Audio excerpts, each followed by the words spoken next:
እንኳን ደስ ያለዎት ክቡር ጠቅላይ ሚኒስትር አብይ አህመድ። እንኳን ደስ ያላችሁ ቅን ኢትዮጵያውያን በሙሉ። ጠቅላይ ሚኒስትር አብይ አህመድ በአፍሪካ ህብረት የሰው ሰራሽ አስተውሎት አርቲፊሻል ኢንተለጀንስ እና የዲጂታል ጤና ዘርፍ መሪ ቻምፒዮን ሆነው ተሾሙ።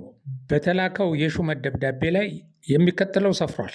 እናንብበው። የተከበሩ የእርስዎ ዲጂታል ትራንስፎርሜሽን እና አዳዲስ ቴክኖሎጂዎችን ለማስፋፋት ያደረጉት አመራር ሰው ሰራሽ አስተውሎት ኤአይ ለአፍሪካ ሉዓላዊነት፣ ለውጤታማነትና ለአሳታፊ እድገት ቁልፍ መሳሪያ ሆኖ እንዲያገለግል በማስቻል ረገድ ትልቅ እገዛ አበርክቷል። ስልታዊ በሆነ መልኩ የቴክኖሎጂ ነፃነትንና አቅምን ለመገንባት የሚያደርጉት ተከታታይ ቅስቀሳ አህጉሩ በኃላፊነትና በፍትሐዊነት በታጀበ የሰው ሰራሽ አስተውሎት አጠቃቀም ረገድ በዓለም አቀፍ ደረጃ ግንባር ቀደም እንዲሆን ከፍተኛ አስተዋጽኦ ይኖረዋል። ሹመቱ የተሰጠው ጠቅላይ ሚኒስትር አብይ አህመድ በዘርፉ ላሳዩት አመራርና ኢትዮጵያ በአህጉሩ የሰው ሰራሽ አስተውሎትንና የፈጠራ ስራዎችን ለማስፋፋት እየተገበረች የምትገኘውን የላቀ ሚና እውቅና ለመስጠት ነው።